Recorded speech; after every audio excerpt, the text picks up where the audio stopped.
Assalamualaikum warahmatullahi wabarakatuh. Ya teman-teman semua, selamat datang kembali di Perawat Edukasi. Banyak sekali cara yang bisa kita lakukan untuk menjaga kesehatan. Salah satunya adalah dengan mencukupi kebutuhan air putih harian kita. Ya, menjaga pola minum. Menjaga minum harian kita cukup agar tubuh kita tetap terhidrasi dengan baik. Air putih memang sudah diketahui banyak sekali manfaatnya untuk kebutuhan tubuh kita. Ya, tetapi jangan terlalu banyak juga minum air putih, walaupun memang air putih ini banyak sekali manfaatnya. Karena segala hal yang berlebihan itu sudah pasti tidak baik ya teman-teman semua. Penting sekali untuk kita tahu kapan sih waktu yang baik, kapan waktu yang tepat, kapan waktu yang memang harus kita minum air putih agar kebutuhan harian kita terpenuhi teman-teman. Yang pertama, kita itu wajib sekali banyak minum air putih ketika sakit. Kenapa begitu? Ya, terutama kalau kita ini lagi demam ya. Jadi kalau demam itu kita kan lebih sering berkeringat. Ketika demam itu pada umumnya orang akan berkeringat. Ketika berkeringat, metabolisme pun meningkat sehingga kebutuhan minum, kebutuhan air dalam tubuh kita ini juga meningkat.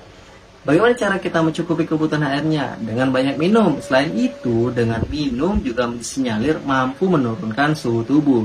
Karena tubuh kita terhidrasi dengan baik, maka suhu akan perlahan-lahan turun.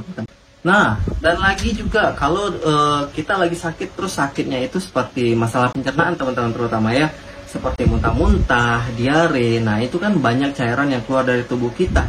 Kita harus banget memenuhi kebutuhan cairan yang hilang itu. Dengan cara apa? Minum air putih. Minum air putih loh teman-teman, jangan minum kopi atau minum teh. Jadi memang kebutuhan air itu, kebutuhan minum itu tuh sangat baik dan sangat tepat dipenuhi dengan meminum air putih ya. Terutama ketika yang saya bilang tadi, masalah pencernaan. Ketika masalah pencernaan terjadi, itu kan banyak cairan yang keluar. Resiko kita dehidrasi itu tuh akan semakin tinggi. Jadi dengan banyaknya minum air putih, maka resiko dehidrasi tadi itu akan berkurang. Karena kan kita menjaga tubuh kita tetap terhidrasi dengan baik. Nah, yang kedua itu minum air putih disarankan juga ketika kita di waktu menjelang tidur. Kenapa begitu? Ya, waktu tidur kan itu waktu tubuh kita tuh berproses ya teman-teman ya. Selama semalaman suntuk, semalaman penuh, malam yang panjang itu kita tidur kan kita tidak minum. Dengan minum sebelum tidur maka kita akan menjaga kebutuhan cairan kita selama tidur itu tetap terpenuhi. Tetapi jangan minum terlalu banyak sebelum tidur, itu akan mengganggu tidur teman-teman semua. Karena apa? Karena ketika kita minum terlalu banyak sebelum tidur, itu akan membuat kita bolak-balik ke kamar mandi nih. Karena kan jadinya mau buang air kecil terus. Jadi memang penting minum sebelum tidur, tapi jangan terlalu banyak. Ya mungkin setengah gelas cukup gitu. Jangan sampai 4 gelas, 5 gelas. Wah, itu nanti yang ada teman-teman semua akan beser sehingga terus-terusan ke kamar mandi ya. Nah, yang ketiga itu minum air putih setelah kita bangun tidur. Kalau yang tadi sebelum bangun tidur, yang ini setelah bangun tidur. Kenapa kita harus minum air putih setelah bangun tidur? Karena sepanjang malam kita kan tidak minum air ya. Jadi memang ketika kita bangun tidur, kita langsung minum 1 atau 2 gelas itu akan membantu metabolisme kita tetap terjaga. Jadi memang kebutuhan cairan kita itu tetap terjaga ya teman-teman. Karena kan semalaman kita sudah tidak minum. Nah, dan juga saat bangun tidur itu asam lambung kita itu diproduksi. Dengan minum air putih ya, kita tuh akan membantu menurunkan produksi asam lambung. Sehingga ketika kita sarapan, ketika kita makan pagi, itu perut kita akan terasa lebih nyaman ya.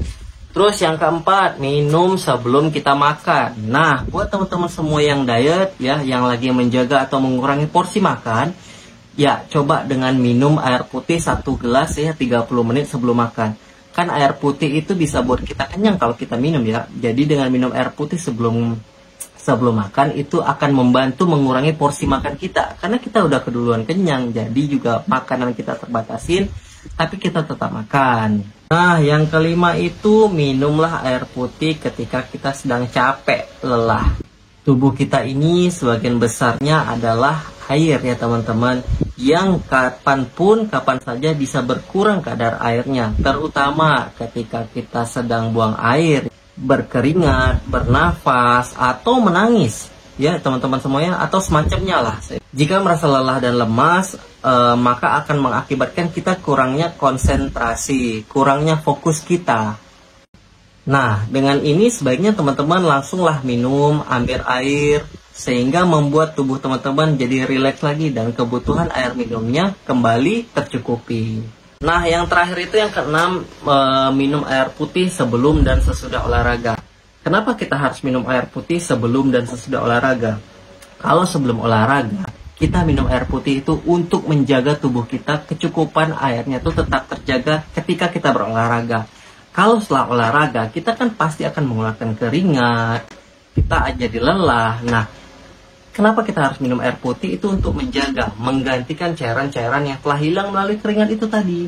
Kita ambil minum air putih lagi, kita cukupi lagi kebutuhan air putihnya.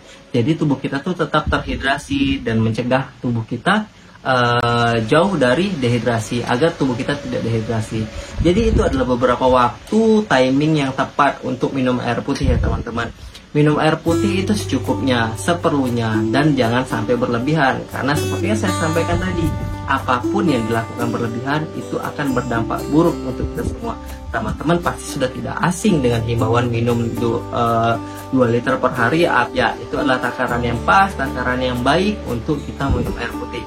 Ya, sampai ketemu di video selanjutnya. Semoga video ini ada manfaatnya dan sampai ketemu lagi.